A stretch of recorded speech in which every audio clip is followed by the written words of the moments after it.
Did you save her? It's a really long story. We shouldn't disturb her. Her consciousness is still weakened. Let's chat somewhere else. How about by the traveler's favorite bench?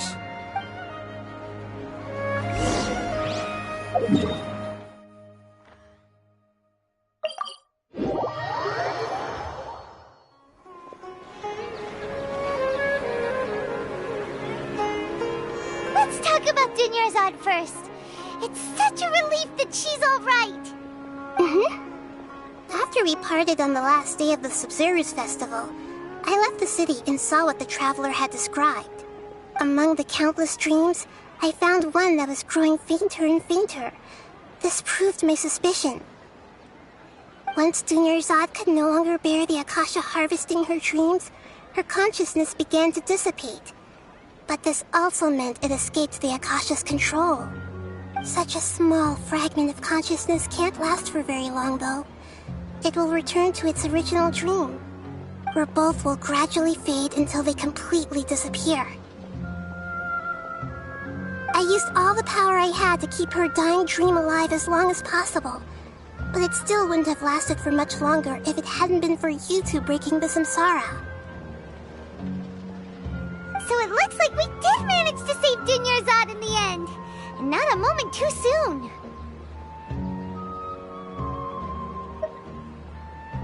Huh? Why are you two smiling so happily? I thought you'd be so moved that you'd start crying. I need to spend more time observing human emotions. Both are fine. Everyone reacts differently. All right. You two must have a lot of other questions for me, right? After all, you saved my faithful believer. As your reward, I will answer any and all questions. At the Avidia forest, there was this incense that made the traveler fall unconscious and dream of a huge tree and a red sky. You also heard someone's voice, right? It said world and forget me. Yeah, so you do know! We've been wanting to ask you what that was about, and if the red sky was related to Conria. It seems like the traveler established a connection to Irminsul. That was a message left by Greater Lord Rukkhadevata's residual consciousness in Irminsul. Perhaps her last memory before she died. As you two probably know, Greater Lord Rukkhadevata disappeared after the disaster in Conria. The timings of these events do line up, so your suspicions are reasonable. A message from Greater Lord Rukkhadevata? We thought it was from King Deshret. King Deshret? That god who died even longer ago? Some present-day desert dwellers still worship him. You probably just heard some of their conspiracies. Okay, so what does the message mean? I still haven't managed to decipher it. Even the Akasha isn't currently capable of doing that. Greater Lord Rukkhadevata's residual consciousness in Irminsul seems to be contaminated with something that has a very dangerous aura to it. Many devoted scholars go mad as soon as they connect their consciousness. I've warned the Academia about this many times, but people still keep falling victim to it. But I believe this is the key to saving Irminsul. That's what— So the tree in the vision was Irminsul? Oh, Tainari also said that Irminsul is sick! Is it because of the contaminated consciousness? But even if you can't figure out what that vision was all about, it seems like our search for you was all in vain. The traveler wasn't affected after coming in contact with that consciousness. I've never seen anyone like that. With you here, we may have a chance at deciphering it. No, we must decipher its secrets. I've already eliminated all other factors that might affect Irminsul. This is the only one left. This puzzle has life and death at stake. It could determine Irminsul's fate, as well as Tevat's. You mean how the Akasha stops you from having dreams? Yeah, it's been such a long time. No one's noticed something's up? It's not that no one noticed. It's more like no one cared. Ultimately, it's all rooted in the sage's misdirection. Misdirection?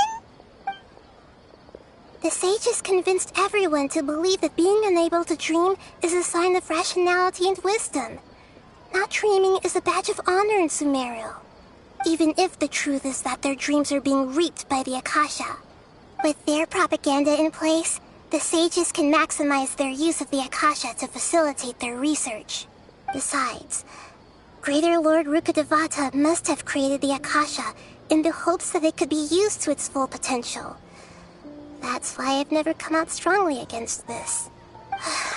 Anyway, the perspective advocated by the sages drowned out any voices of doubt. By now, even those who never use Akasha terminals find it too shameful and embarrassing to talk about their dreams. Got it! I hope my answers were satisfactory, seekers of knowledge. To be honest, maintaining Dunyarzad's fading dream took a lot of mental energy. I think I may need to rest for a while. Oh, and you don't need to worry too much about the sage's activities for now. The Akasha won't be able to conduct another project on the scale of the Sub-Zero's Samsara in the immediate future. Go and get some sleep. Leave everything to us. What a relief. This is truly the most exhausting birthday I've ever had. Traveler? Paimon? Why am I here? Do either of you know? Maybe you were sleepwalking. You know you can't wake up a sleepwalker. We happened to walk by, so we thought we'd wait for you to wake up. I see. Huh. I should visit my maintenance personnel sometime. Oh, I'm fine. I better go. Thank you.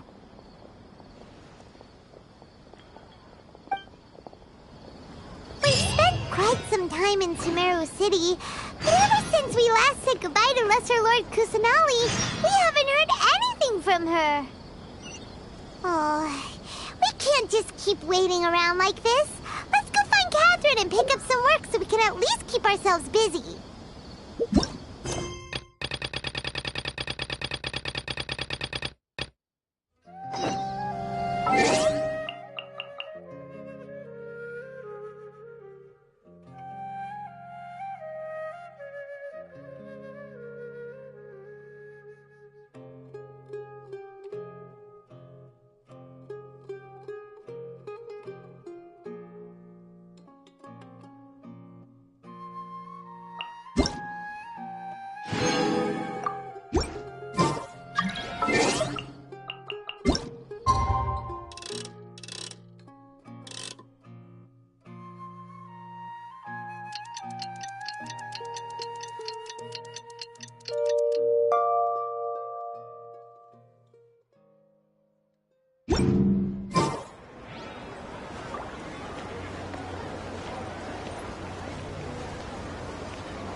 Astra Avisask. We meet again, you two.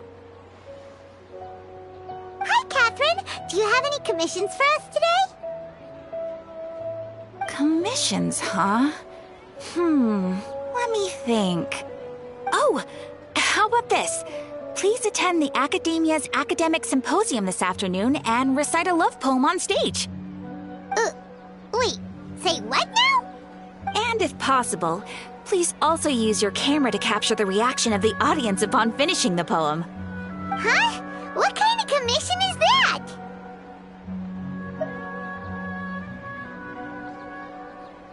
I see. It appears that you're not interested in this commission.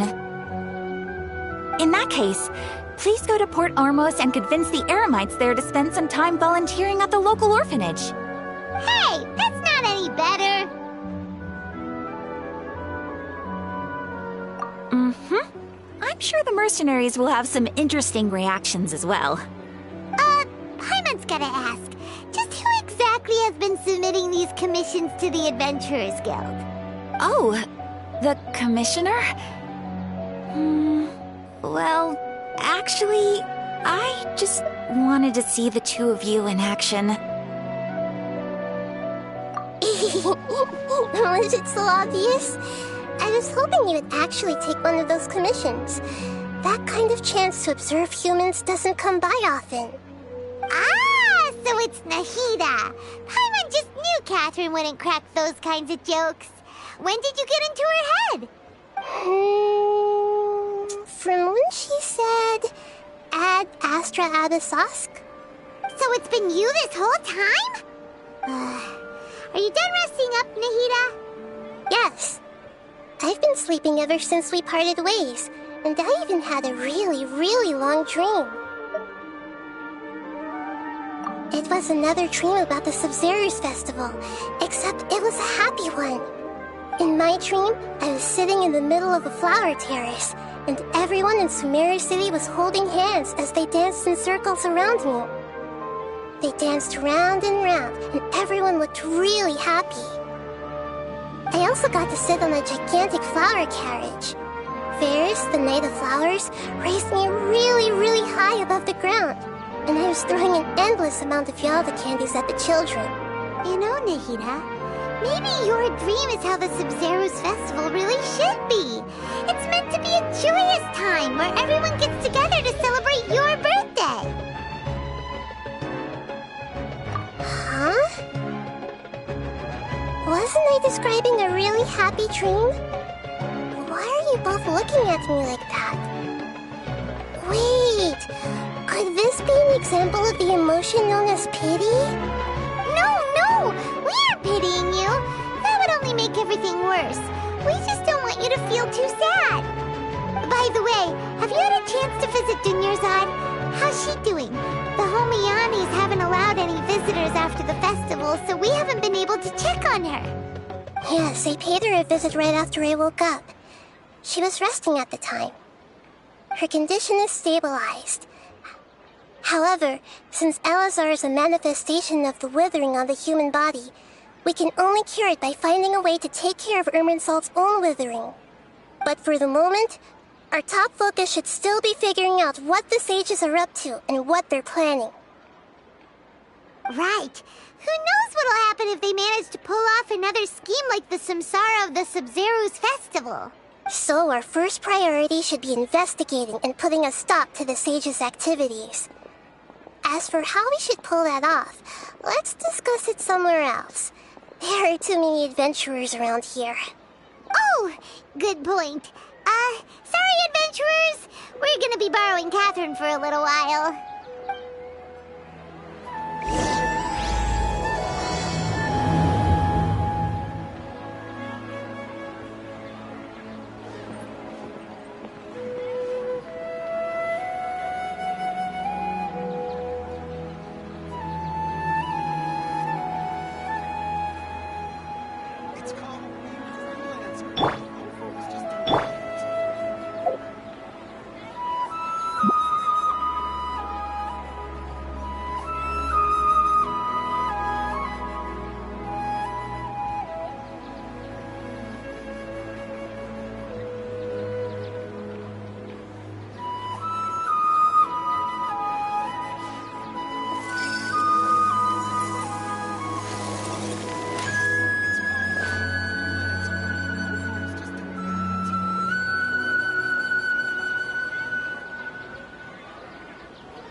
Knights and aristocrats share the same cultural heritage, but the knights had enough sense to do away with all the superfluous detail.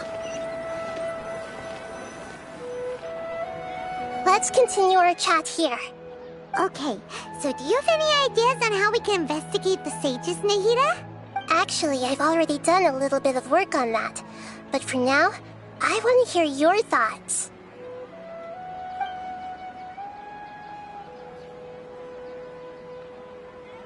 I've already tried that, but all the key members of the Academia, even the core of 30 guards, intentionally avoid wearing their Akasha terminals. It seems that from the very beginning, they've been guarding against info leaks from the Akasha. Of course, it could also be because they're wary of me. Have you already caught the sage's attention? I'm guessing not yet, but distrusting me would make perfect sense if they've ever paid attention to the urban legends about me. In any case, I probably can't take over their minds directly.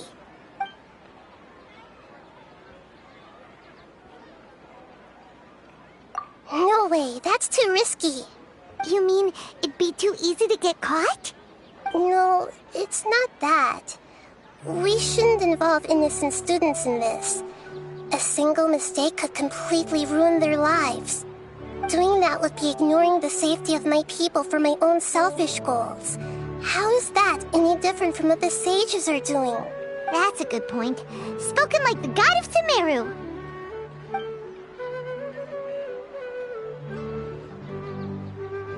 We're in the dark as of now.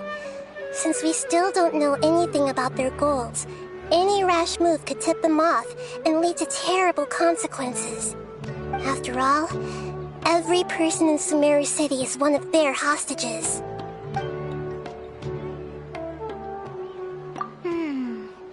Are we really out of ideas? Nahida, you're super smart, so you already have something in mind, right? Don't keep us in suspense. Spill the beans already. According to a popular theory from the Vahumana Darshan of the Academia, rejecting impractical motions at the beginning of a planning session will give more weight to the actual proposal. Okay, but aren't you the god of wisdom? You don't have to use that kind of gimmick to make us take your ideas seriously. Well, I've been thinking that if I can't directly possess the leaders, and if I can't get ordinary people involved, then I should find someone who's already involved, but hasn't decided to side with the sages. You're saying we should recruit a spy? That does sound like it could work. Oh, before coming back, we met someone named Al-Haytham. He seems like he acts alone, and he likes doing stuff behind the Academia's back. They probably aren't in cahoots. Actually, I already have someone in mind. Do you still remember that female scholar named Setaria? Setaria. Paimon remembers now. Isn't she the one who's always trailing behind the Grand Sage of the Academia? We ran into her basically every time the Sub-Zero's festival repeated itself. You could even say we're old enemies by now. Paimon still remembers the smug and mean way she always spoke to Nilou. I've always liked observing all kinds of people, and Setaria has always stood out from the crowd. She was born in the desert and was hailed as their greatest genius. Her academic gifts allowed her special admission into the Academia, and also gave her the opportunity to serve as the sage's assistant. Oh, Paimon didn't know she was from the desert. She must be pretty special then. Paimon feels like most of the desert dwellers around the city are working as mercenaries. The name Setaria means star. When she lived in the desert, she shone like the brightest star in the night sky. Later on, she was chosen by the sun. The star was given a place in the daytime sky to complement the sun's dazzling light. Soon after, the star witnessed the sun scorching the earth, which brought forth many disasters. The star began to waver. Instead of staying beside such a sun, wouldn't it be better to return and light up part of the night sky? But in the end, she couldn't give up the radiance of daytime. To cope with her shame, the star buried her guilt and closed her eyes. From the sound of it, Sataria's just hung up on the research opportunities here. But she doesn't really support the academia. She still feels guilty about not doing more for the desert, right? She's just running away from her problems. Indeed. When they are presented with complex moral issues, many people will simply plug their ears and go with the flow until the problem can't be fixed anymore. She's suppressing a lot of guilt, but before she realized it, she had already become the sage's accomplice. She can't deny her part in their schemes anymore.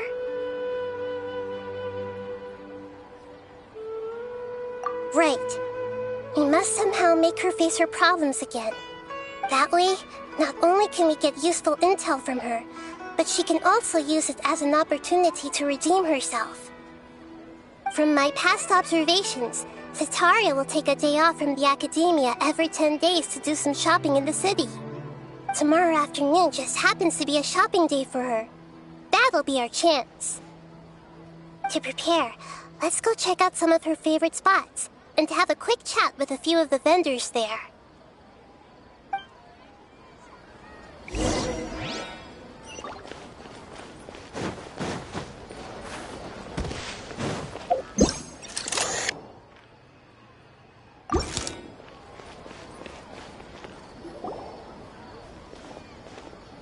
This should be Sataria's favorite fortune-telling spot. So should we ask the fortune teller about Sataria? No, I already have enough information on Sataria. The most important thing now is for you to pay attention to the vendor's talking style and key characteristics. Talking style and key characteristics? My poor lost lambs, have you become troubled over your fates? The divine voice of wisdom often echoes between mine ears. If thou be blessed today by the gods, I may be able to show you the way. Huh? Really? Nahida, you've been whispering things to her? Shh. My friend here has some doubts regarding his future. Can we get a fortune reading for him? Of course, of course. In that case...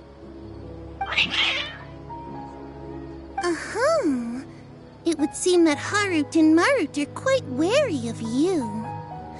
Perhaps, at some time in the past, you have somehow offended the gods. Only mocking the god of Animo, questioning the lord of Geo's financial savviness, and brawling with the god of Electro. Do those count? Oh, nothing. Go on, pick an aspect for her to divine. Health prospects, no problem at all.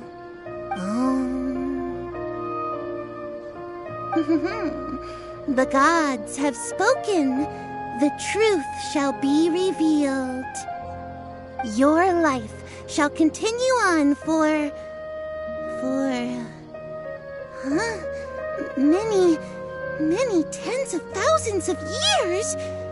Impossible. Harut, Marut, did you two spoil my divination? I've never read a fortune so absurd. Actually, Paimon thinks this is probably the most accurate fortune-telling you've ever done. I admit that the orientation of today's celestial matrix is, suboptimal. As such, there will be no charge. Is that so? Well, that can't be helped. If you were to bring some food offerings for Harut and Marut on your next visit, perhaps they could help you reverse the wheels of fate.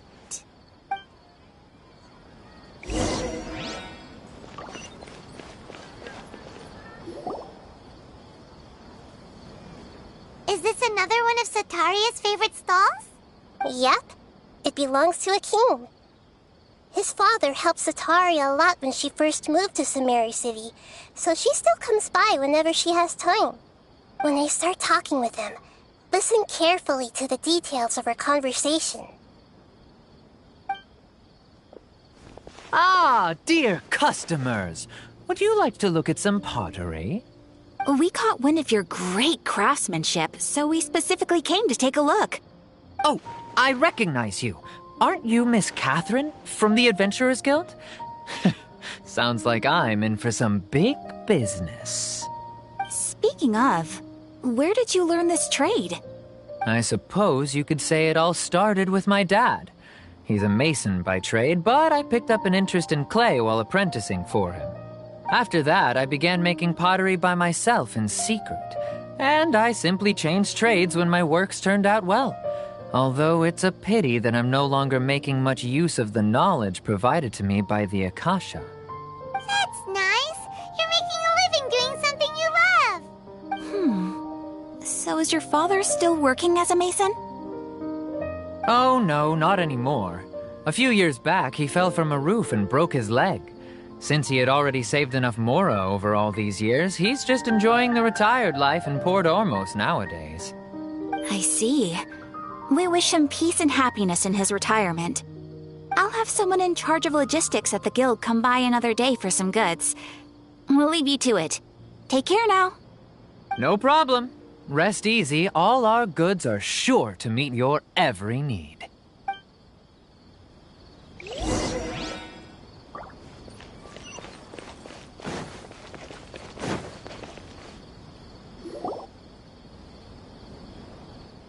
This should be our final stop. Cetaria's always thinking of this restaurant when she's working at the academia, so she always comes by whenever she's out in the city. Nahida, you've really thought of everything. It's my duty to protect Sumeru's citizens, after all. Hi there. I feel like I've seen you down by the docks before.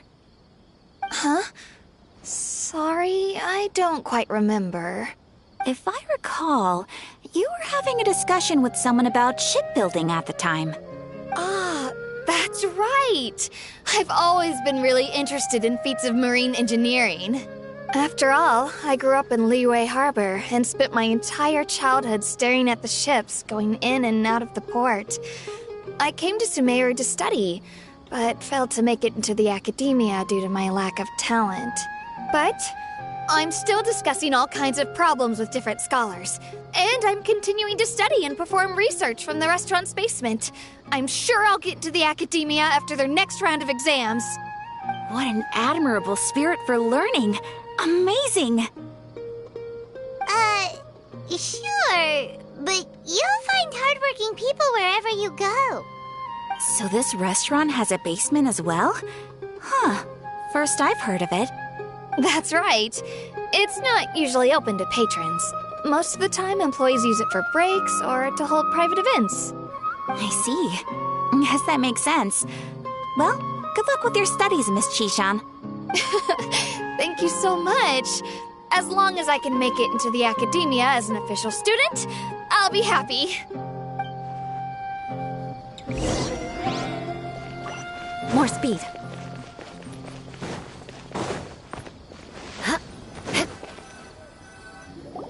So, was that everybody? Mm-hmm. 3 familiar faces should be enough for Cetaria. What's the point of all the information we've collected? Nahida, you still haven't told us how you're planning to make Cetaria face her problems. Cetaria is already used to avoiding her problems, so we must find a way to break through her usual sensibilities. I remember you mentioned that the Eremites in Port Ormos are all making a fuss about the upcoming resurrection of King Deshret. Although it's all just a boatload of nonsense, the fate of her homeland may turn out to be Cetaria's soft spot. Oh, Paimon gets it now! You want to take advantage of the guilt Cetaria feels about her homeland. Although she knows she should return home to help the people of the desert, all she's done is conspire with the sages.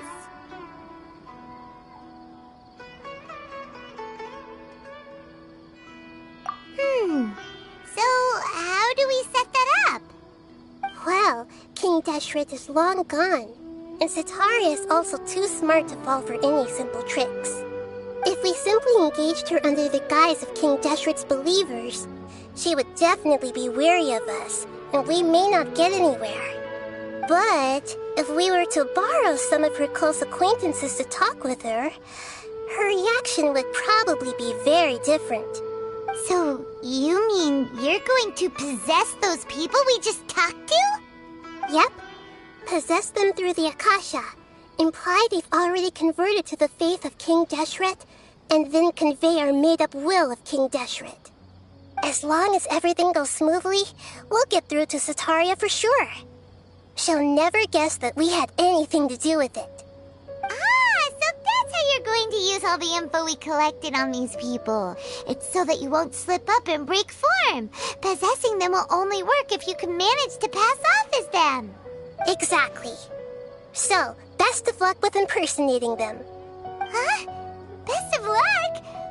But we don't know how to possess anyone. That's no problem at all. I'll just share all their senses with you once I've possessed them. As long as you're also wearing an Akasha terminal, the effect will basically be as if you've possessed them yourself. Huh. That is pretty convenient. But why does he have to do this? Can't you do it yourself? Although I've been observing humans for a while, I've never been good at imitating them. You're not wrong. It's always been painfully obvious whenever you try to pass as Catherine. If it was at all possible, I would have preferred to leave these people alone. But seeing how things are now, I probably should just accept it and push on. Yeah, don't beat yourself up over it. We're only doing this to help everyone, and we'll only be borrowing them for a little while anyway. Alright, then let's give it a go tomorrow afternoon.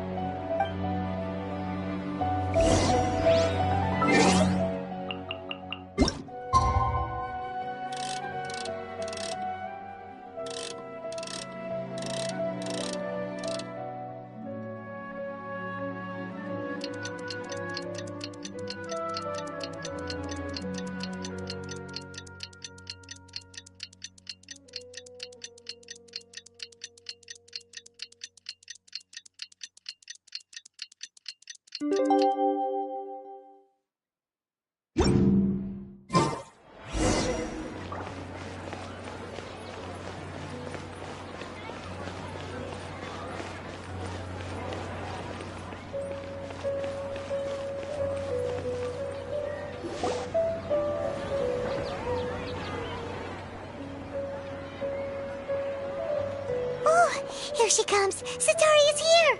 Let's quietly follow her. Once she starts talking to her acquaintances, we'll find a safe spot to begin possessing them. As for how we'll sway her to our side, I'll leave that to you. I trust you'll know what to say. Paimon's starting to feel kinda nervous. Okay, let's go. Looks like they've already started talking. Let's find a hiding spot and get started.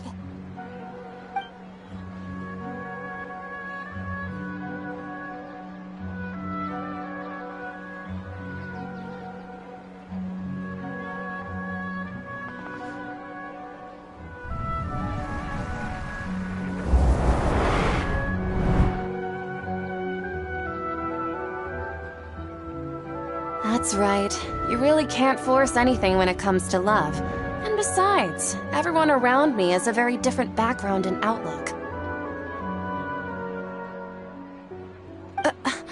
Are you still listening to me, Nabia?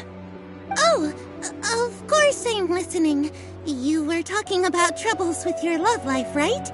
I heard everything you said. Okay then.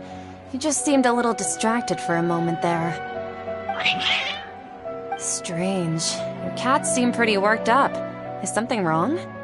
I always thought they were quiet, happy kitties. Oh, what are their names again? Are you sure? Those aren't ringing a bell for some reason. Well, actually they have many names. Which names I use depends on my mood. Huh, I see. I imagine that must be hard for the kitties, too. So, Which fortune do you want me to read for you today? You must have come for another echo of the divine voice of wisdom. I'd like to get another reading on my love prospects, but to be perfectly honest with you, I feel like I've been a real mess recently. A mess? Well, could you do a reading on how long it'll take me to finish my current project at work? I really just want to get it over with. I hear you. No problem at all. The gods will reveal the truth.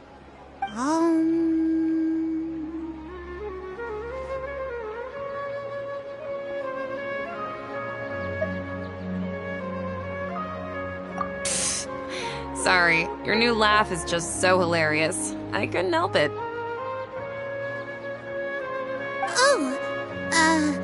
Please pay no mind to those kinds of details.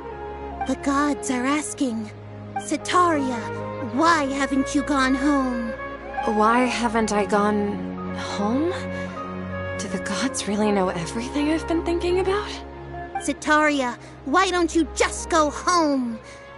It's a demand now instead of a question. The gods seem to be truly upset.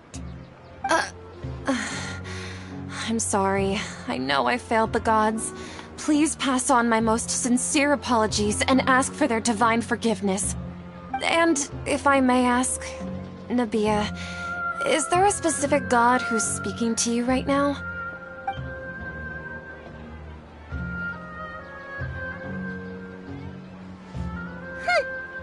What an inconsiderate and naive question.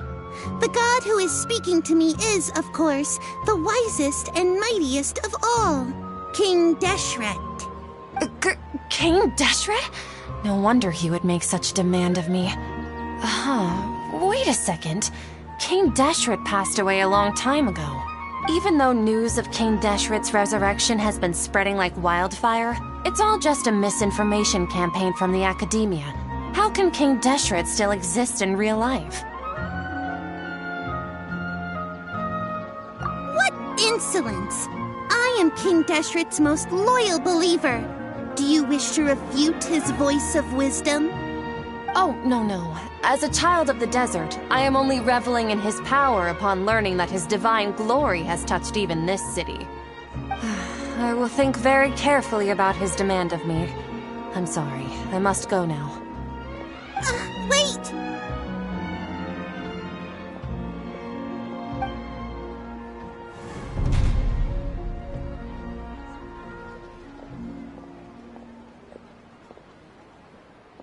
Whoa! She just ran off in a hurry. She looked pretty upset, too. Well done. Sitaria didn't seem to suspect anything amiss. To have something she's been trying desperately to avoid show up out of nowhere and berate her, that must have shaken her to the core. Aw, Nahida, it seems like you understand human emotions really well after all. All I know are some abstract Harvard-taught theories. And in any case, my time with you has shown a lot of them to be utterly useless. Anyway, enough of that. Let's hurry and catch up to Sitaria. He's out of Keem's now, right on cue. Let's get ready to possess him right away!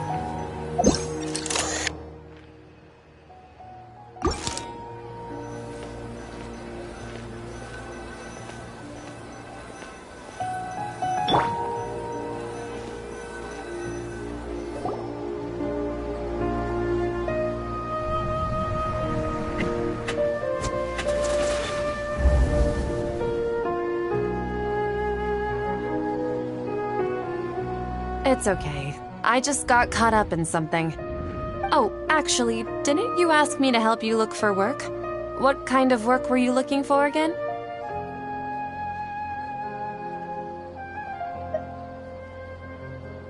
Oh, right. Your old man's craft.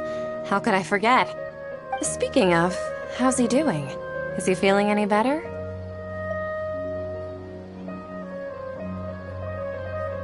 Huh? Wasn't he nursing a leg injury? If I recall correctly, his strong arms had always been his pride and joy. He sprained his arm a while back while trying to show off his strength. I thought you'd heard. Actually, while we're talking about him, is he still living in Port Ormos? Yeah, he's been retired there for a while. If you could find the time, please write him a letter. Let him know that recently, faith in King Deshret has taken root in Port Ormos and has begun to spread across Sumeru. He has a quick temper and has always been a devout follower of the Dendro Archon. I don't want him to get into a fight with those King Deshret believers because of a difference in beliefs. Oh? So, who are you siding with in all of this? The Academia or King Deshret?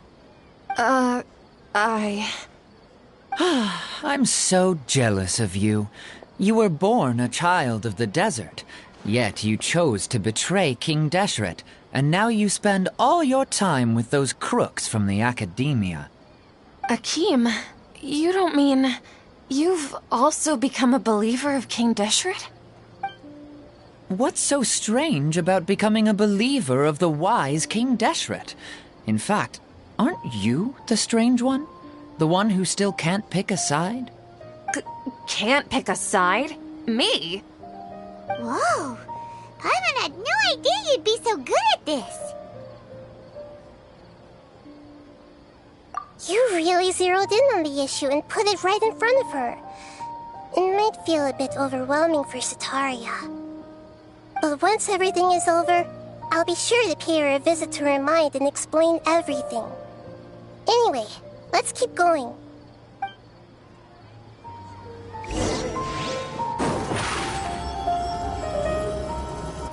Come on, Setaria!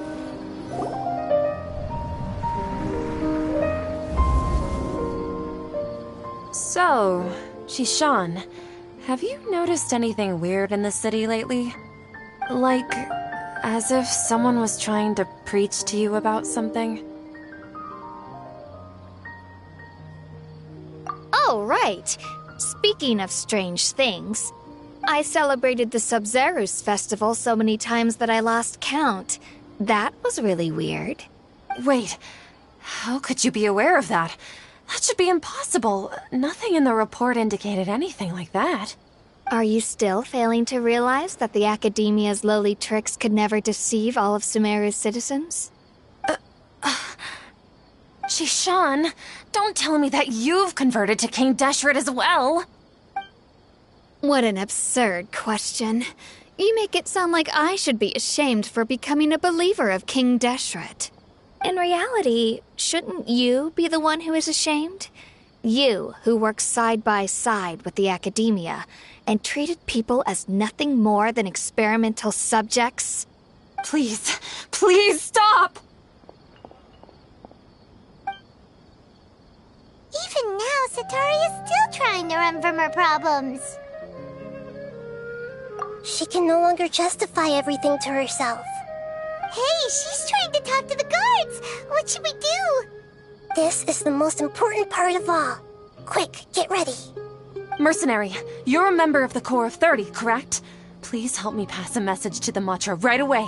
The situation in the city is getting out of control. Please, try to remain calm, miss. Tell me what's happening in the city. Heretics are infiltrating the city, and they've already converted many residents to their side. Heretics? What kind of heresy are you talking about?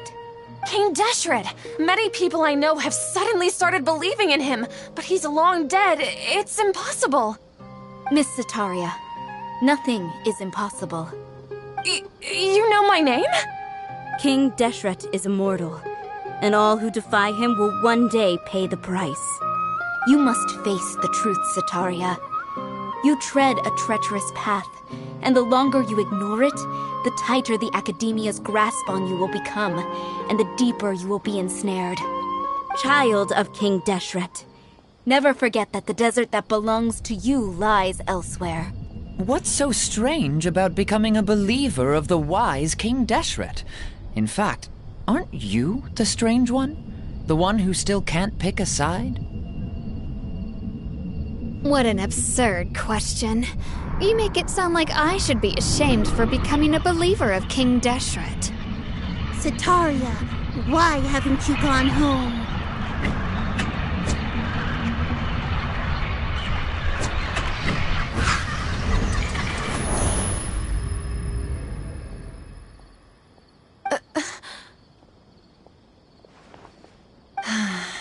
seems that no matter where I run, I only keep finding more believers of King Deshret. I have to say, this is a familiar feeling. I've also been running from my guilt this whole time. Guilt over my part in the sage's plans, and from ignoring the letters from the children of my homeland. But no matter how much I may try to ignore or get rid of it, my guilt always comes back. You won't necessarily lose your research opportunities by facing the truth. Besides, did you really want to conduct your research while carrying such heavy feelings of guilt? How do you know me so well? Are you truly just a believer of King Deshret? Or are you the god himself? That's not important. The important thing is to pass judgment on the academia and its sages, and to correct their mistakes. If you could provide some assistance in this matter, perhaps it could serve as a form of atonement. I've actually never believed in the gods, but I've always believed in serendipity. Your appearance must be a fated opportunity for me to get out of this wretched situation. Please tell me, what can I do for you? How much do you know about the sage's current activities? I was just one of the designers for the masked dream harvest scheme, which is what happened around the Sub-Zeru's festival. But I know very little about the full scope of the overall project. I'd assume that only staff with the highest clearance would have access to those confidential documents. I've just been working to meet the Grand Sage's specified requirements. However, there's something that's been really bothering me. I heard that a scholar who was previously expelled has returned to the city, and even the sages are still quite wary of him. To fight against the academia, we will need to figure out the nature and the purpose of their work. Is there a way for us to get access to the confidential documents you mentioned? It should be possible if we're willing to take some risks. After all, I'm an assistant to the Grand Sage, and I've been working on many tasks outside of the project. One thing, though, I won't be able to transfer the documents to you through the Akasha once I get my hands on them. The sages have always closely monitored all activities within the Akasha. Let me see... let's use the most primitive method. Send someone to pick up the documents tomorrow evening at the Academia entrance. The Academia entrance? Wouldn't that be too conspicuous? Don't worry about that. I assure you, this won't be a trap. I'm only suggesting this location because it'll draw more scrutiny for me to leave the Academia again. It'll be safest for me to distract the guards long enough to hand you the documents. All right, I trust you. So, if I were to successfully complete this task, would it mean I've atoned for my wrongdoings? That'll depend on the judgment of the Dendro Archon. The Dendro Archon. That's right. Her people are the ones we have endangered. As the God of Wisdom, she's also the one responsible for judging and guiding the scholars. Maybe it's time for me to find a god to believe in. Just as Nahida predicted, we've managed to bring Sataria to our side! The Traveler's execution was ingenious. He's the one who deserves all the praise. Well, now that we've made plans to meet again tomorrow evening, all we can do is pray for Sataria's mission to go off without a hitch. Pray? But if we're going to pray to the gods, aren't we just praying to you? God of Wisdom and Guardian of the Scholars? No. The truth is the true Guardian of Scholars. I've always believed that. Anyway, let's meet again tomorrow evening at the Adventurers Guild.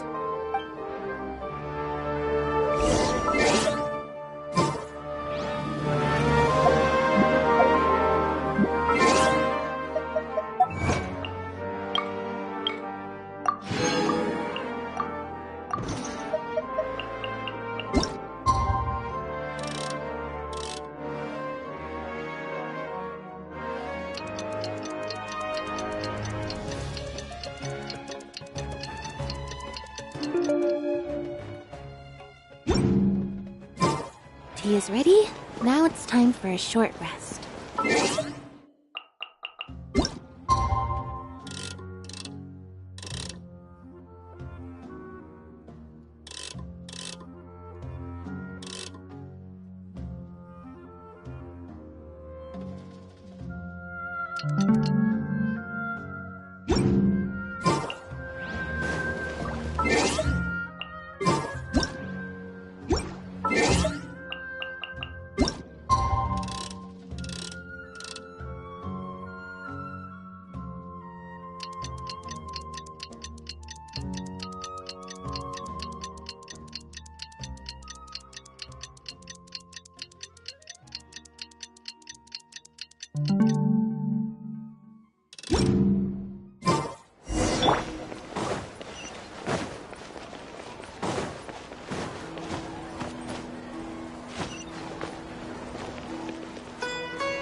Catherine, right?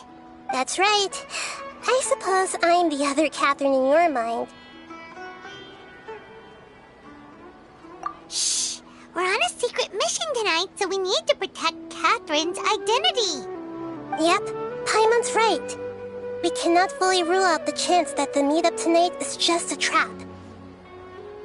If something were to happen, my existence may be the only trump card we'll be able to play. After all, the Academia should still be unable to confirm the existence of my consciousness in the outside world. Yep, exactly. Just what Paimon was thinking. Anyway, enough about that. Let's just make sure to be on our guard. Off? What do you feel is off? It's the middle of the night. Of course it's quiet. You're not getting paranoid, are you? No, I think he's right. It really is a lot quieter than usual. If you look around, there seems to be fewer people on the streets. I'm not sure if this is the case for the entire city, though. Huh. Maybe it's just a coincidence. Maybe Sataria figured out a way to not only distract the guards, but also to get everyone to go to sleep early, just so we can exchange the documents in peace. I also can't quite figure out why things feel a little off. But now that we're here, let's go ahead and meet her as we planned.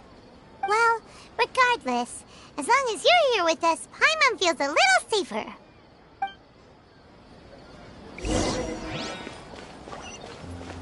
Huh. They really aren't.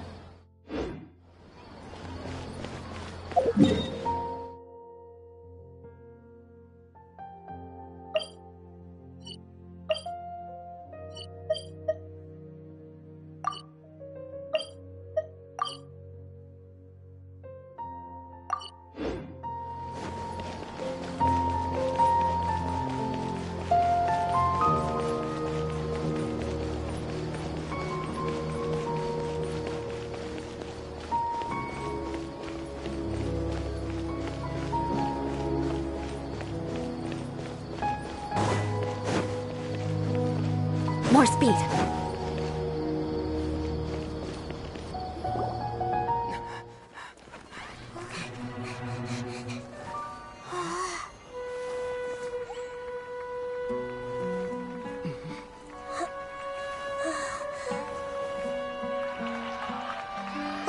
What are all these people doing here at this hour of the night? Ah, the triumphant hero returns at last. And to a rather spectacular welcome, even if I do say so myself. You're the outcast, expelled from the Academia. Indeed I am. Although these days they tend to call me the Doctor.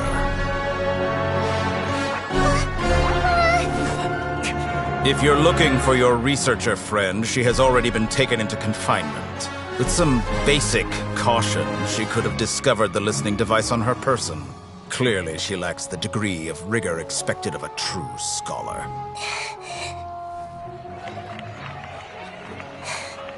The people of Samir City. What have you done to them? I simply made some minor adjustments to their Akasha terminals. Now they can deposit information directly into the subconscious. As you can see, all these lovely people now believe this traveler is a hero who has just saved the world. My experiment is a success. And now it seems they can no longer hold back their sheer adoration. Oh no, what should we do? These are all just regular people. Leave now. You need to get out of here. What? That guy's a fatui harbinger. We can't just leave you here. Nor can I abandon the people of Sumeru.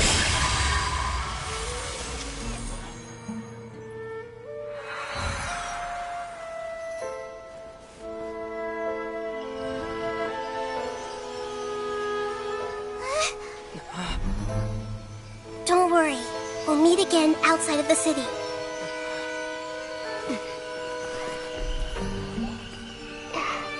I see. You appear to have overridden their mental faculties with your own consciousness. To possess such a powerful mind, you must be the god of wisdom.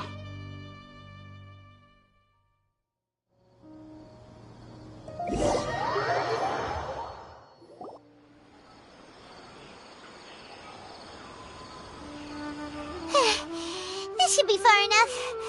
Whew. Paimon needs to catch her breath first. Is Nahida going to be okay? We only made it out because of her. Paimon wasn't counting on running into a new harbinger here, let alone such a high-ranking one. That guy was number 2. So scary. He called himself the Doctor. Remember, Tainari told us about him. Sataria did say that someone who once got expelled from the academia came back recently. And that even the sages are wary of him. Yep, sounds like she must have been talking about the Doctor. Yeah, now that the Doctor's in the picture, we're no longer just dealing with the academia. They're in cahoots with the fatui. But what are the fatui after this time?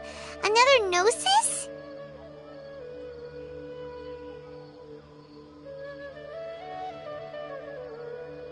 Yeah, things would be a lot easier with Nahida's help. Nahida said we'll meet again outside of the city. But we can't just keep waiting around, right? You mean... Oh, right! Wasn't he invited by the sages to work on some project when we were staying with him in the Vidia forest? That has to be the same project. Even though he turned it down at the time, he might still know something. There's no time to lose. Let's go to Gandharvaville.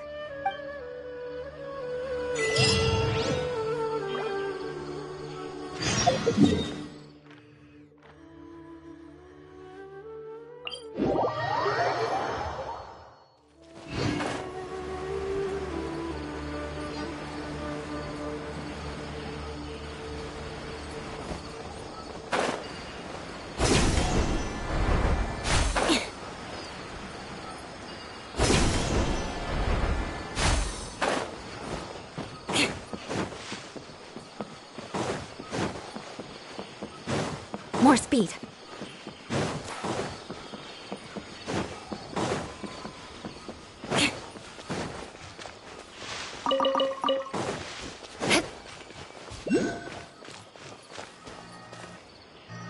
Hold it right there. A blonde-haired traveler and a floating fairy. We've got you all right. Take a look around. You've fallen right into our trap. Are you mercenaries from the Corps of 30? Did you come here to arrest us? Corps of 30? We're nothing like those government lapdogs who don't even get scraps for their work. We are an elite brigade that commands the highest commission rate in all of Sumeru. We're here on the orders of a client known only as the Outcast. The Outcast? An outcast from the academia? But why wouldn't the Doctor just send the fatui after us? Still wasting time on idle chit-chat. We'll shut you up soon enough. Get them!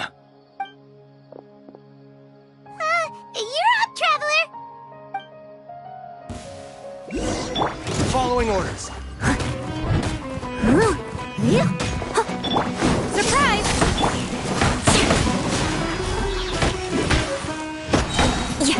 Take that! Take that! Blood of Frost!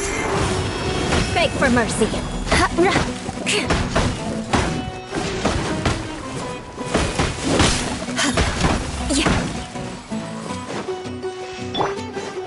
I must leave no stone unturned. New punching bag. Where do you think you're going? As a dutiful maid would.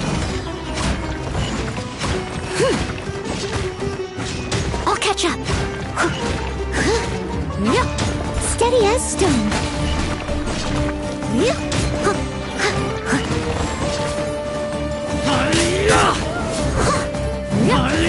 Someone needs assistance. Beg for mercy.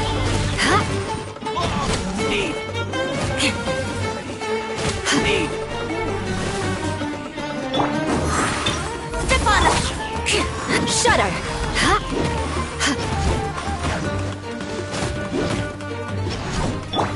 I must leave no stone unturned.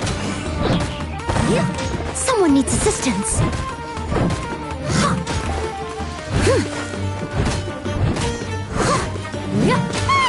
It isn't over yet! Here comes reinforcements!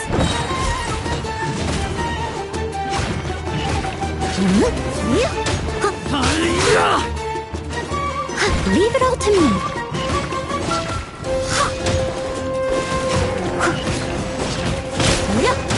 No more tricks up your sleeve! I'll catch. Crush!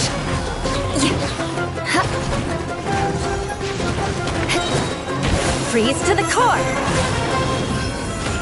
Beg for mercy.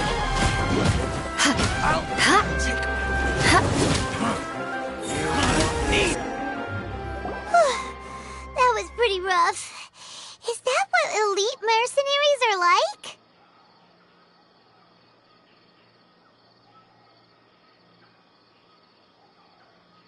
Yeah, looks like we'll have to keep our guards up. But this doctor guy seems like a pretty tough opponent. He knew exactly where to set up an ambush. Did he predict that we would try to find Tainari?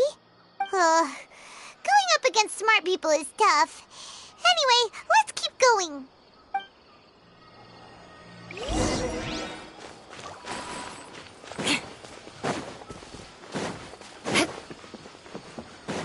More speed. Time to scout.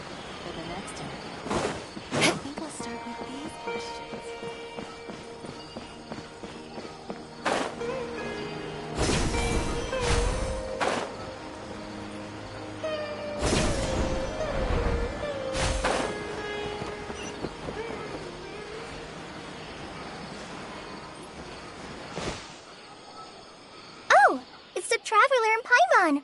What are you two doing back here? Kale! It's nice to see you again. Are you doing all right? To be honest, I'm not doing too well. My Elazar has been progressing at a faster rate lately. I'm finding it harder to complete more intricate tasks. As a result, Master Tainari is taking me off the patrol schedule. He will only allow me to stay here and coordinate other people's tasks. Oh, Kale.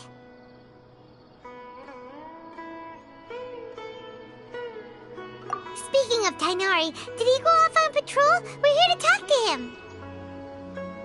Oh, Master Tainari? He just left the Avidia Forest a little while ago. He was headed to Party's DI. He left?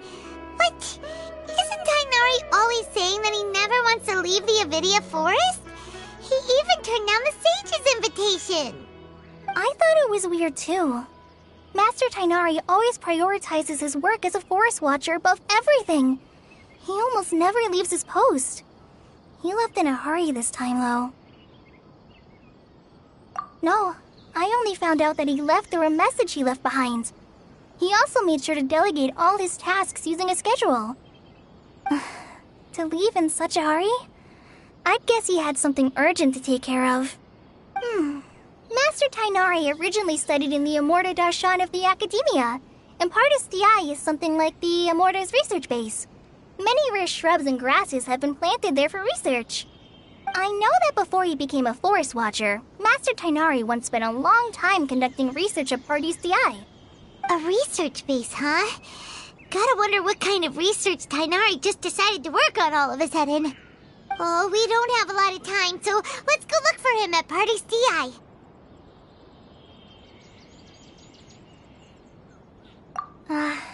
Don't worry. I'm fine.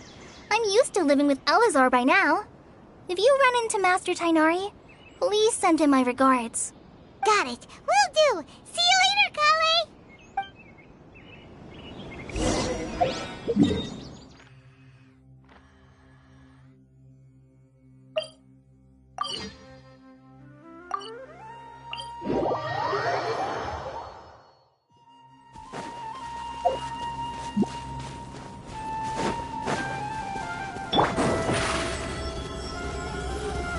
Over here!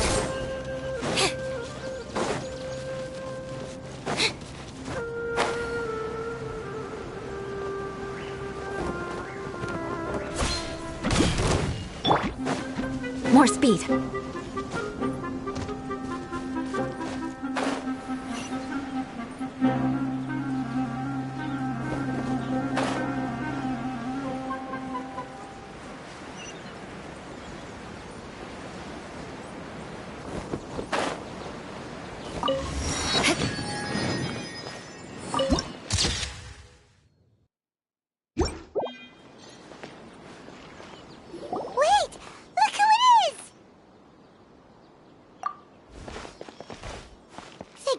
You're okay. We were so worried about you.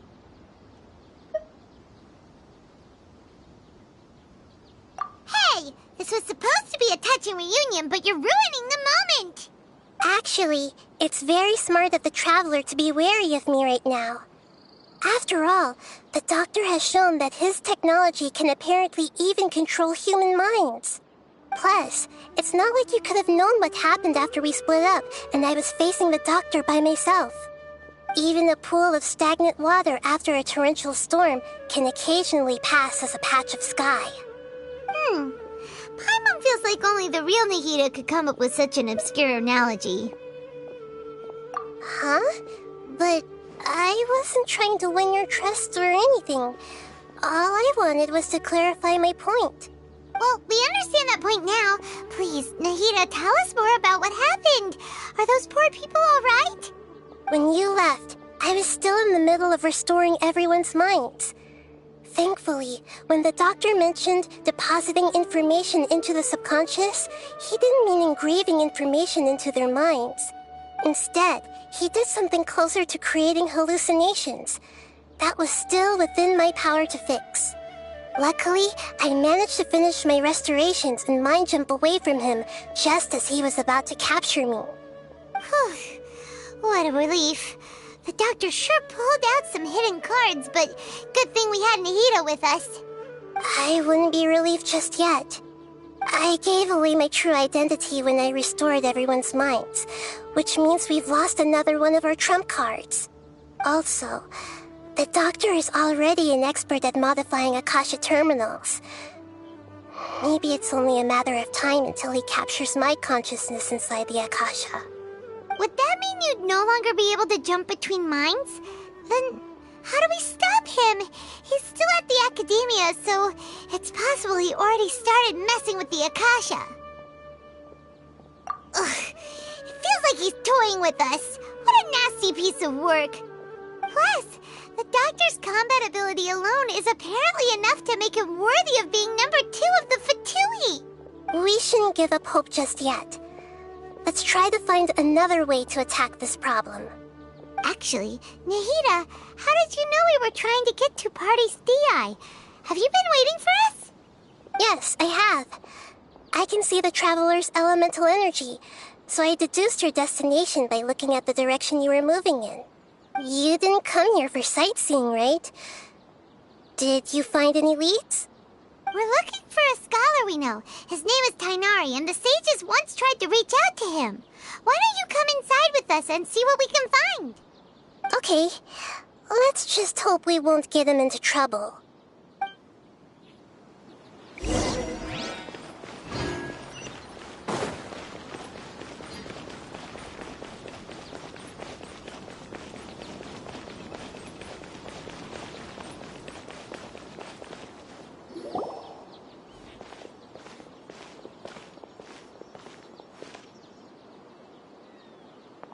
Traveler? It is you! Ah, it's Hypatia! Ah, what a pleasant surprise!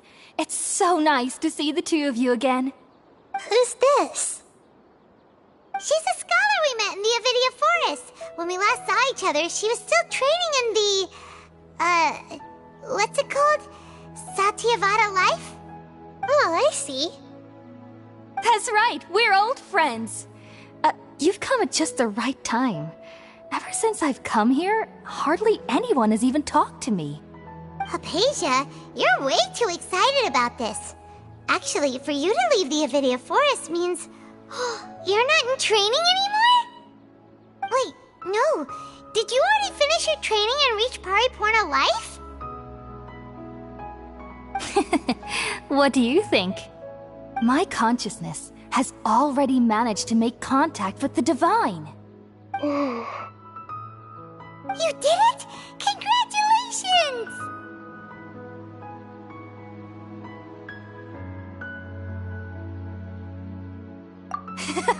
It's so exhilarating to share this sublime joy with others at long last! When my consciousness made contact with the gods. Ah, what a supreme and unparalleled experience that was! That sounds incredible! Oh, all right. Actually, please wait. I haven't forgotten my promise to you. Remember? I promised to help you understand what you saw from Irminsul once I gained deeper insights. My current self has not only gained true insight, but I can even help you establish a direct connection to the consciousness of the divine. You can do that? I've never heard of anything like that, but if you want to give it a try, I'll do my best to protect your consciousness during the process. Hold on. I brought some spirit borneal with me. This is still a crucial part of the ceremony. We're using that incense again? All right now. Hold my hand. I'll help you establish a pathway to connect your consciousness. Okay. Ready?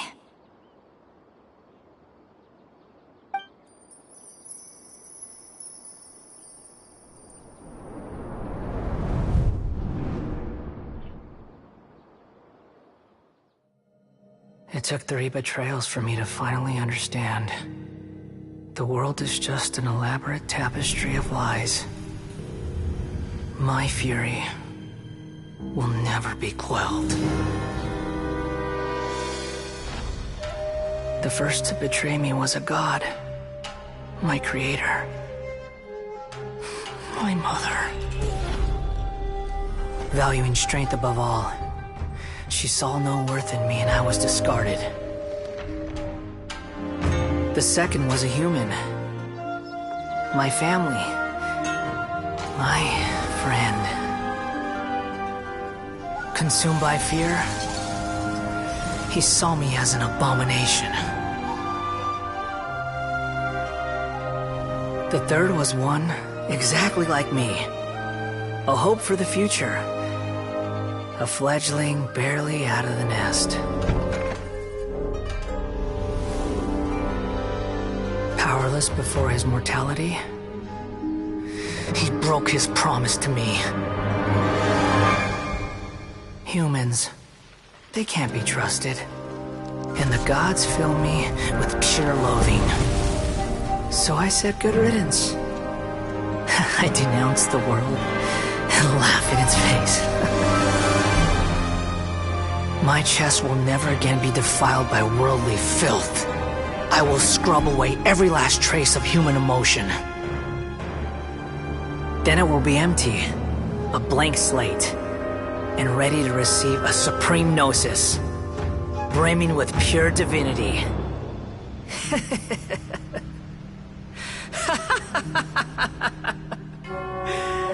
There is no need to fear. The pain will be brief. Your era is coming to an end.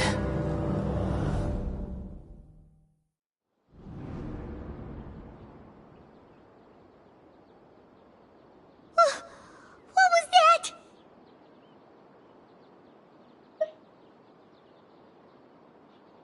Did we actually just see the Balladier's memories? Everything matches what we know about him. But how is he connected to the divine consciousness that Hypatia was talking about? You saw it, right? You felt it, right? Such a majestic god! Such a noble will! Such sublime emotion! Alas, shame. If only that which beats within my chest wasn't a filthy mortal heart. Oh, great and merciful God! Please grant me forgiveness and salvation! Do you understand now? I'm afraid this is no periporno life, but rather... Ah! You... Why are you so mean to me? Why is everyone hiding from me? I found divine wisdom. Shouldn't I receive praise and honor? Haven't I uncovered that light in the darkness? Hypatia? That's how I always thought everything should be. Wait.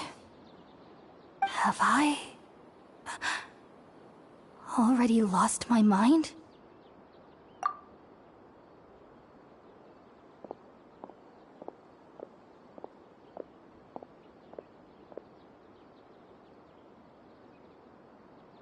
Wait, something isn't right.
Oh, the Traveler's back? Nahida was controlling your body for a while. It seemed like she jumped over to you as an emergency measure right before the Catherine puppet was destroyed. After that, Kainari heard the commotion and came over. He helped us defeat the mercenaries and then he ran with us all the way here. What? You swapped places? You mean your consciousness also went into Nahida's body? Wait, then where is Nahida's consciousness? Where is she now? I never imagined that an individual's consciousness could be transferred around like this. Had I not seen it with my own eyes, I would have never believed it. I don't think this can be achieved with current human technology. Also, while we were running, the consciousness in your body told me to pass on a message. She said, "The doctor has found a way to trap my consciousness, so I can't journey with you anymore. But even in a moonless night, a shower of starlight can still drown out illusions and lies." Oh no! Hida's trapped in the sanctuary of Suristhana for good this time. Was that message all she left for us? It's pretty vague. Oh, that makes sense. Since the doctor captured her, she won't be able to say anything without him knowing. She's being extra careful. Even in a moonless night, a shower of starlight can still drown out illusions and lies. Huh. Paimon knows the moon illusions and lies are from the alchemical divination at the Sub-Zero's festival.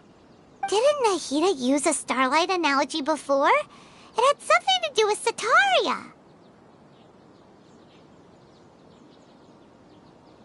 Oh, that makes a lot of sense.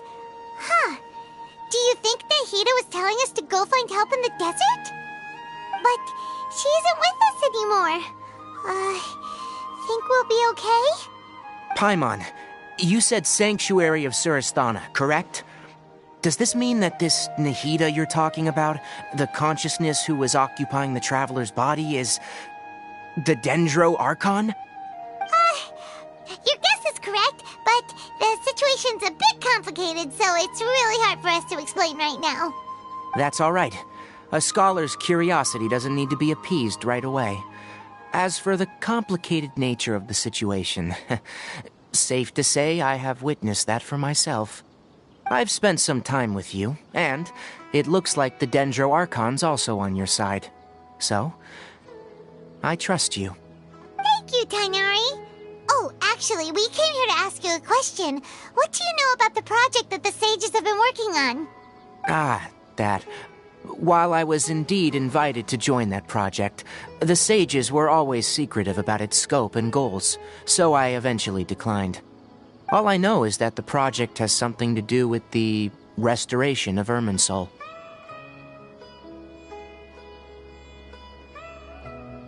Huh? Did you see something when you were in Nahida's body?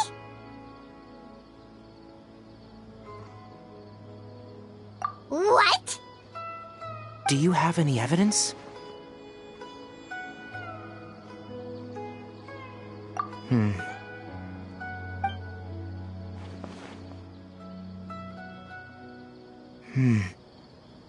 So that's what happened. That explains why Hypatia's symptoms were different from those of the other scholars who went mad. It's because she made contact with the consciousness of a new god who is still in the process of being born. Tainari, did you leave the Avidia Forest because of Hypatia? I did. I noticed Hypatia's mental anomalies, but since her symptoms were rather atypical, I secretly took her to Pardis Di and began searching for a way to return her to her normal self. If I didn't take action, Hypatia would have already been taken by the Matra to the desert, doomed to a life of exile at Aru Village. Now that you mention it, I knew the Academia has never thought particularly highly of Lesser Lord Kusanali, but I still didn't expect them to do something as arrogant as creating a new god. Looks like I made the right decision by not accepting their invitation. The doctor and the balladeer. We have 2 fatui harbingers in Sumeru. Sounds like we're in for a bad time. From your description, I don't think they've completed their project. There may still be room for us to intervene. But then, what is the connection between creating a new god and restoring Irminsul? Yeah, it feels like we're still nowhere close to figuring out the sage's goals. Right, we've pretty much gone over everything we need to know, so we should head out. How about you, Tainari? What are you going to do? I'll stay here for now. I still want to try a few more things to help Hypatia. If you're planning to go into the desert, start by heading for Caravan Ribat. That'll be your fastest route. Come find me here if there's anything else I can do to help. May the spirit of wisdom go with you. Thanks, Tighnari. Hopefully Hypatia will feel better soon. We're off then.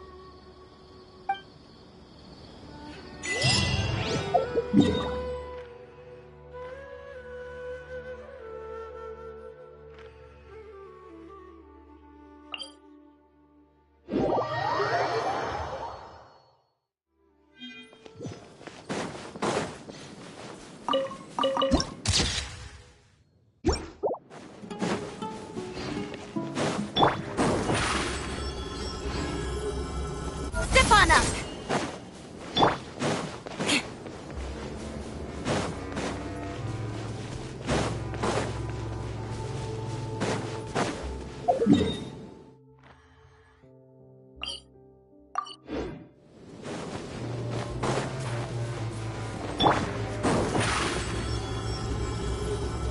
Over here!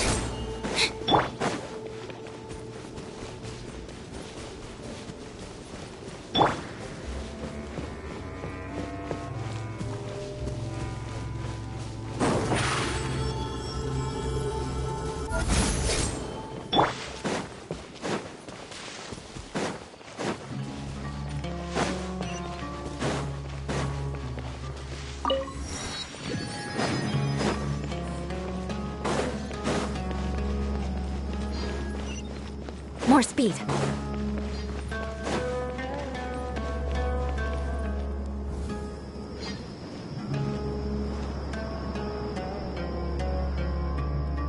We finally made it to Caravan Ribat. It's pretty lively here. So, just past this wall is the desert, huh? Oh, wow. Paimon remembers hearing people call this the Wall of Samiel. It's made to block sandstorms from the outside. Oh, if it's this tall, it's gotta be the divine work of Greater Lord Rukkhadevata, right?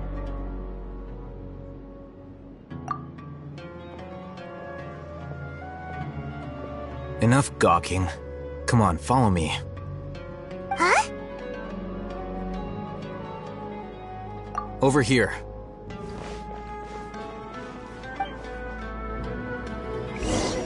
Oh, Haytham went that way! Let's hurry up and follow him. Wonder what he's up to.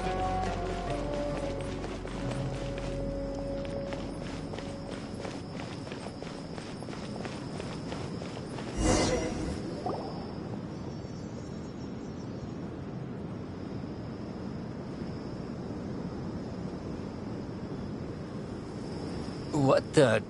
Where did he go? How did we lose him? They were just here a second ago. More Eremite mercenaries? Who are they working for this time?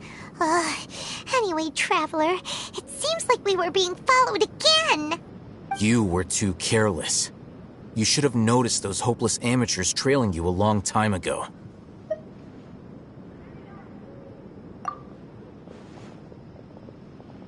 There's no need to thank me. I've never cared to keep track of personal favors. All I did was correct a mistake I happened to come across. It's a habit I developed at the Academia. You really gave Paimon a scare, Al-Haytham. We never thought we'd run into you here. Last time we met at Port Ormos, didn't you say you were going back to the Academia? Wait, don't tell Paimon that you're here to take us back on their orders! Oh, so you've already landed yourselves on the Academia's hit list. I can't say that I didn't expect it. However, had I wished to turn you over to the Academia, don't you think you'd already be the Eremites' honored guests by now? Oh, right. You do have a point.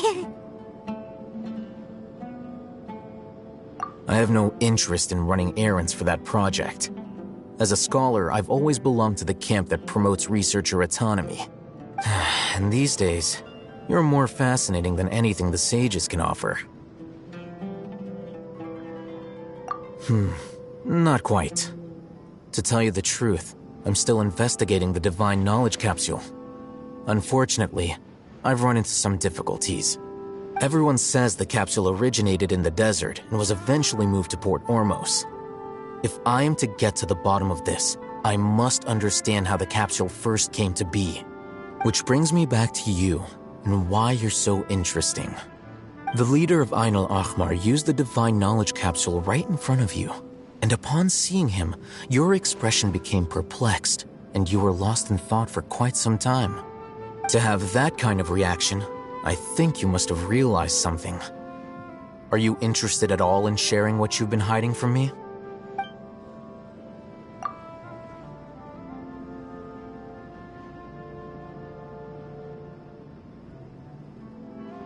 Al-Haytham, you really have a ridiculous eye for detail. What kind of person even notices or remembers stuff like that? So that's your answer. Well, I do work for the academia after all. So considering that, it is indeed wise to keep your cards close to your chest. But that does prove you do have some undisclosed information about the Divine Knowledge capsule. Am I right? No matter. Rather than simply learning the answers from you, I'd still prefer to investigate on my own. Speaking of, you two are also headed to the desert? That's right! We have the same plan as you! But we don't really have any concrete goals at the moment. Then I'd suggest starting with Aru Village. It's the largest settlement in the desert, so it'll probably have more resources and intel than anywhere else. Well, would you like to head there together? It's always better to travel with someone you know. Let's go!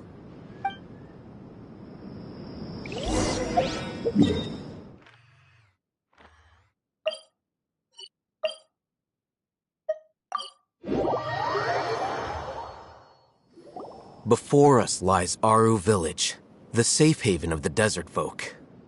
Whoa, this landscape is really something else. What a cool place! Let's go check it out!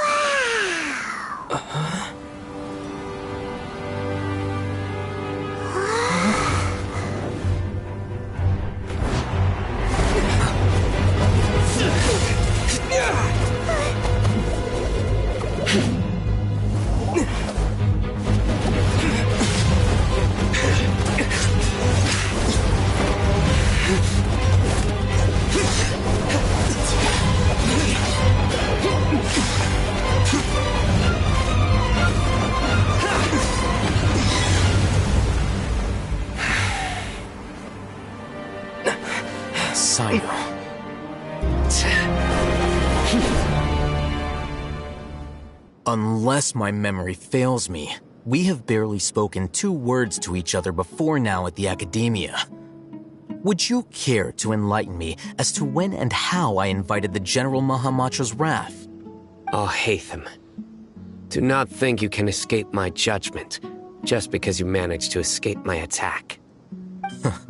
Judgment? So that's how you'd characterize your actions here, is it? Or would elimination perhaps be a more accurate description? Had I used my full strength, not even this traveler would have been able to stop me. Though styled like an assassination, I sought only to ensure that my target would be unable to flee or resist. Standard practice for the Matra, as well you know. Seemed to me more like your own personal touch. Who is that, Al-Haytham? Did you call him General Mahamatra? Yes. General Mahamatra Sino, head of all the Matra at the Academia. He's a formidable hunter, and the ultimate nightmare for any who have committed academic crimes. You seem to have placed a lot of trust in Al-Haytham, to the point of blocking an attack for him. If I were you, I'd never choose to side with him. I wouldn't believe a single word that comes out of his mouth. I have been pursuing this scribe for a long time. I urge you, stand back and do not seek to defend him any longer. Otherwise, there will be consequences. Has Al-Haytham done something wrong? Paimon doesn't think he's as bad as you've made him out to be. I won't waste my breath explaining things. Al-Haytham. I saw it during our fight. Take it out. The divine knowledge capsule you're hiding on your person. Unless you want me to retrieve it for myself. Very perceptive of you. Nothing escapes Amatra's senses. Wait, the divine knowledge capsule? Didn't it fall into the Matra's hands in Port Ormos? No wonder you speak with such confidence, Sino. But I must admit, I'm very curious. What does this capsule mean to you? And why, as General Mahamatra of the Academia, are you all alone in the desert? As far as I'm aware, the other Matra have been speculating about your disappearance. Have you been given a mission that's, let's say, morally dubious? If I was the real target of your mission, what was stopping you from simply using your authority and resources to judge me within the walls of the Academia?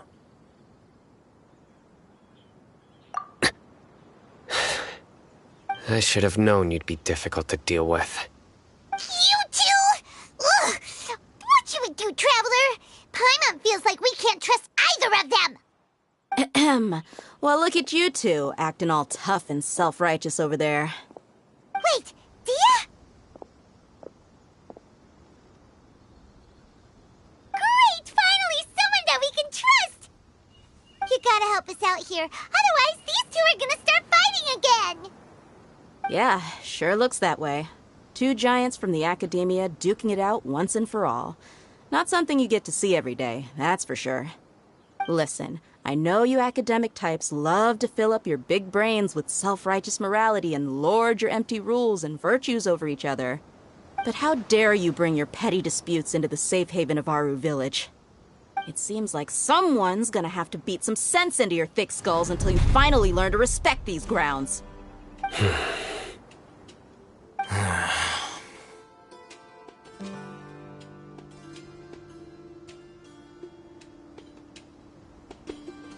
Hey, did either of you hear a word I just said?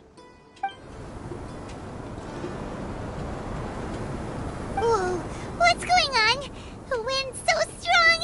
Is this a sandstorm? Paimon's gonna get blown away! Another sandstorm? What's up with these recently? Hey! All of you, over here, quickly! We have to take cover! Someone's calling for us! Oh, this wind is too strong! Let's get over there! That sounded like Candace. Come on, you two. Jeez, are all of you Academia folks such hard work? Move it! All right, stop yelling.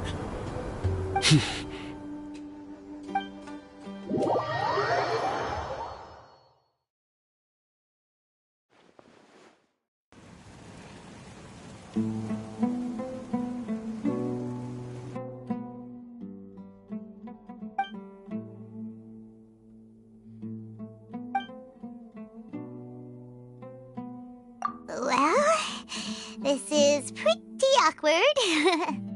Hey, wanna play sardines with three people who want to tear each other limb from limb? Sure, why not? Sounds fun. The air is so thick and heavy. Paimon can hardly keep floating anymore. My sincere apologies, everyone. This is the home of our village chief. I will have to ask you to make do with this small room until the sandstorm dies down. Please, let me introduce myself. I am Candace, protector of Aru Village. Our savior has come at last! Nice to meet you, Candace. The name's Paimon. Thank you so much for helping us. There's no need to thank me. It's only right to help each other when the weather gets rough. Wow, she's so gentle and caring, like a nice older sister. Unlike those guys over there. All right. Now that we're all better acquainted, we should return to the topic at hand. As a guardian charged with the responsibility to protect my fellow villagers from harm, I was observing your conflict from afar, even before the sandstorm started. And now that you have set foot within our village itself, It is all the more my responsibility to make absolutely sure that you pose no threat whatsoever to us. So please, have an honest and sincere conversation with one another, and put your hostile feelings to rest. If anyone dares to start anything again while they are under this roof, I will not hesitate to send them out for some quality time with the creatures of the sandstorm. Oh, on second thought, Paimon may have misjudged Candace's character. And that goes for you too, Miss Dia. Do I make myself clear? All right, we got it, Candace. That's what I like to hear. So, which of you will begin? I was supposed to be a mediator, but I might have gotten a little too involved just now. Anyway, one of those two should probably start talking. Wait, that was you trying to be a mediator? I have nothing to hide, so there's no shame in explaining myself. While Alhaitham wasn't wrong about the other Matra not knowing my whereabouts, it's not because I've been assigned a morally dubious mission. Rather, I've chosen to exile myself. Huh? Exile yourself? A little while ago, I discovered that there was data missing in the Academia's project planning and development files. What little they did report clearly did not match the project's actual progress. As General Mahamatra, I had the responsibility and authority to request an audit. However, to my surprise, the person responsible for the erroneous data was none other than Grand Sage Azar himself. I tried to investigate the issue myself before submitting a formal audit request, but I soon found that all leads and potential pieces of incriminating evidence were carefully concealed from me. I began to realize that they were cautious of me from the very beginning. Unsurprisingly, the Grand Sage rejected my audit request as soon as the submission reached his desk. He even said to me, "The power of the General Mahamatra is granted by the sages. You have no right to judge us." So they really are up to no good. I realized then that to the Grand Sage, the Matra are nothing more than tools for the sages to assert and maintain their control over knowledge. The vows that we took, the principles that we strive to uphold, they are meaningless to the academia of today.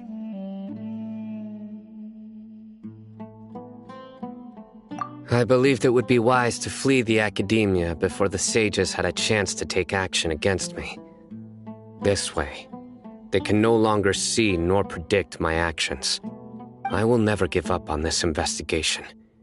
There's no need for someone else to give me power or authority. Once I find the truth, I will administer judgment by my own name. Sino seems to have the same goal as us. We're all investigating the sages.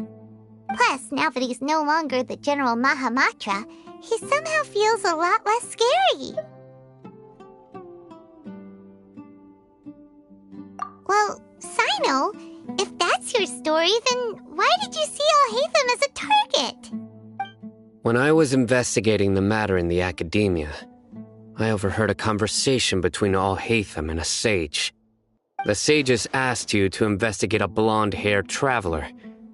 Do you dispute this, Alhaitham? What? Like many parts of the project, this assignment was undocumented.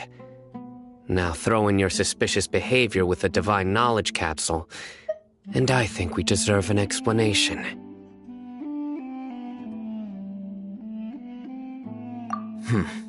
Yes. I was indeed tasked with investigating the traveler. Alhaitham! After all, the promised reward was so great that hardly any scholar could have refused. The sage told me, once you've completed this assignment, I can give you a glimpse of divine knowledge. A most enticing offer. Unfortunately, those academics don't know me at all. Their words contained one key piece of information, namely that divine knowledge indeed exists. That gave me all I needed to know. From my perspective, The sages are far from trustworthy. Think about it. Isn't it a little strange they're so willing to share divine knowledge with anyone, even as a reward? So, I began my own investigation following the lead of the divine knowledge capsule. In the end, I realized my wisdom in committing to this rather than collaborating with the sages.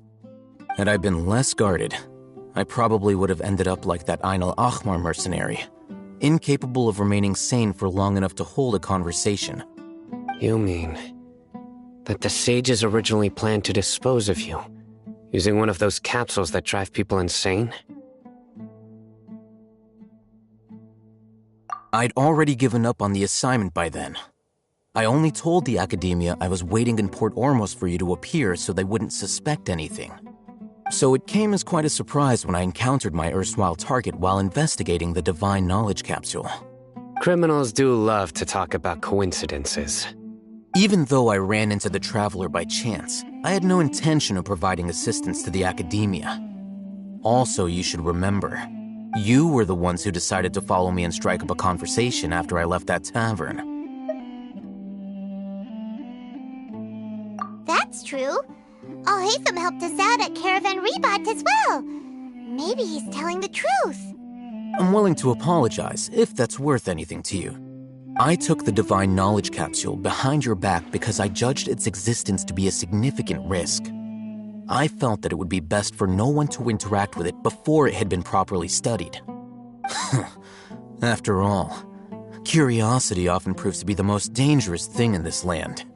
You should be well aware, Scribe Al-Haytham, that curiosity can also lead you to danger and suspicion. Answer me this. Did the sages share any information about their project with you? Have I not made myself clear? You and I are both distrusted by the Academia. Do you really think they would tell me anything? Fine. Although you haven't completely proven your innocence, I won't regard you as an enemy, for now. As you wish. Good. I'm glad to see you two clearing up your misunderstandings. And now you, Dia. I believe it's your turn. Oh, sorry. Whatever the boys were talking about must have been so boring that I spaced out.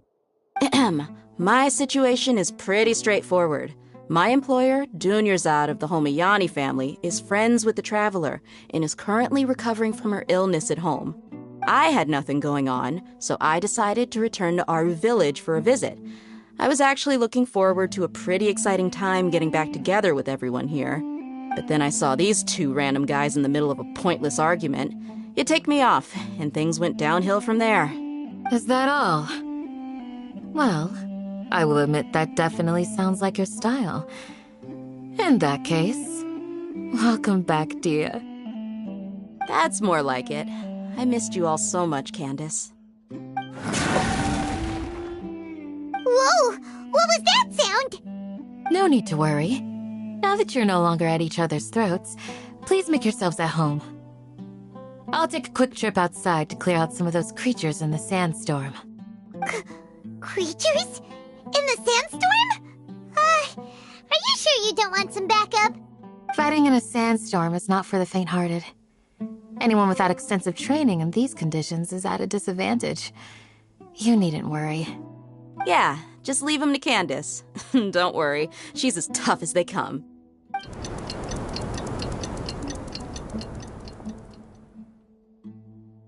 The wind's died down. That means the sandstorm's over, right? Candace still isn't back yet, though. Is she alright? Maybe we should go out and check on her. When you put it that way, even I'm starting to feel a little worried. All right, let's go. We've been here long enough, and the boys are as chatty as the floor.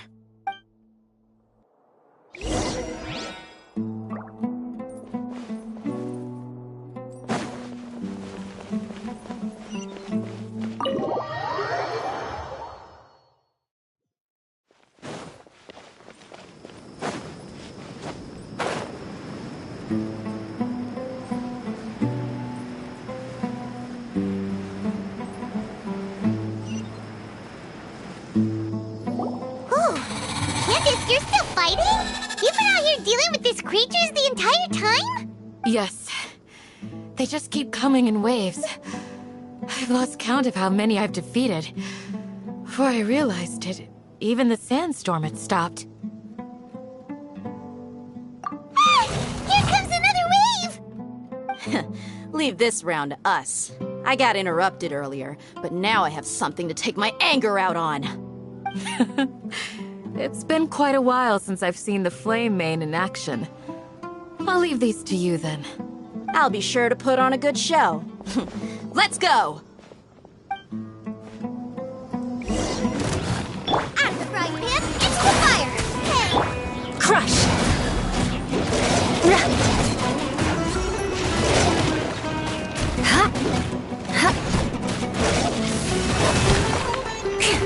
Shudder! Surprise! Steady as stone. Beg for mercy.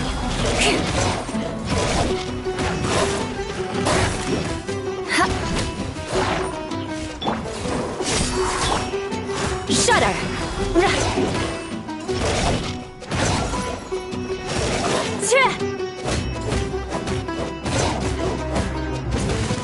Crush!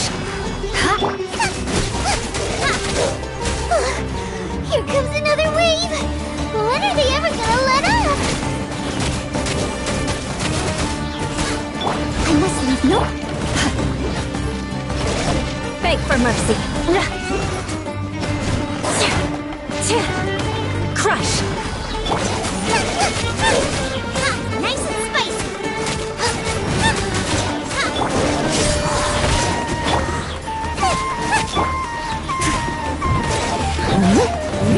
Someone time to clean up. Leave it all to me.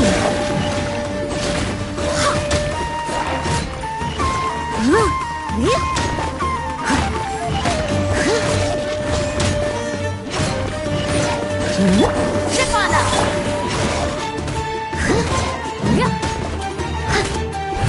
I must leave no stone unturned.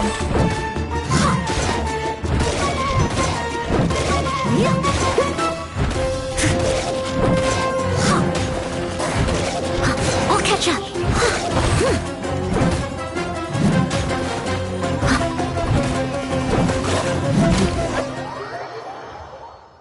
The creature stopped appearing. Was that the last of them? What we fought just now was probably the aftermath of the sandstorm.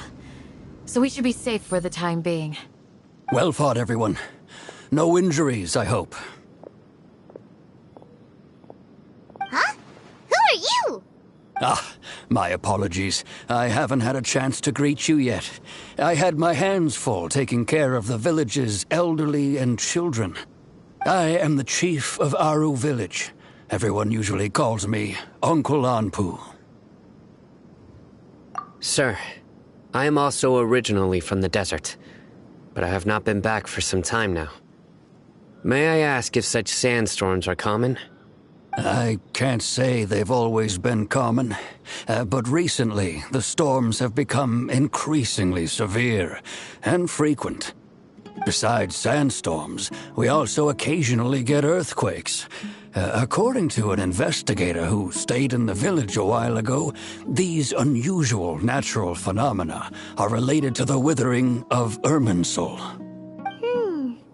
Another effect of Irminsul's withering. So, Irminsul's withering causes withering zones in the forest, and sandstorms and earthquakes here in the desert? Everything in the natural world is inextricably connected to Irminsul. These regional symptoms can indeed be a reflection of Irminsul's present state.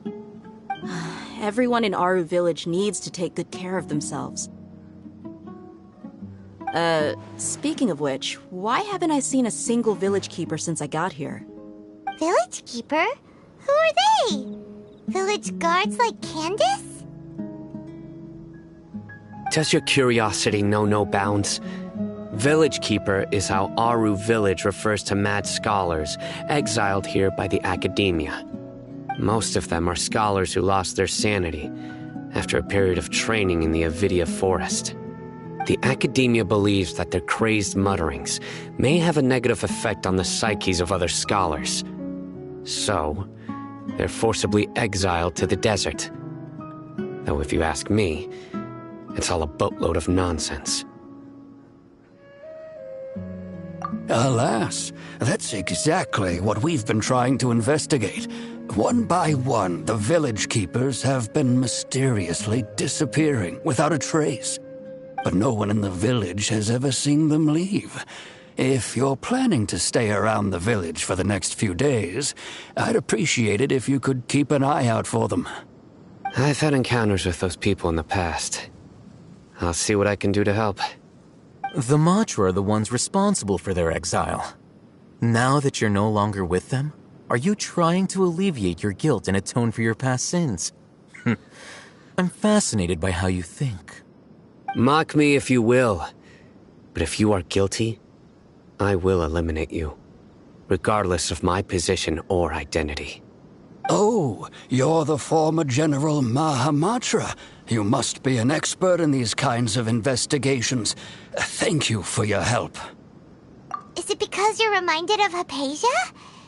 Oh, these poor scholars.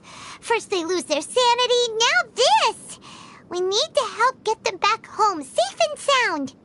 But, is it really a good idea to tag along with Sino?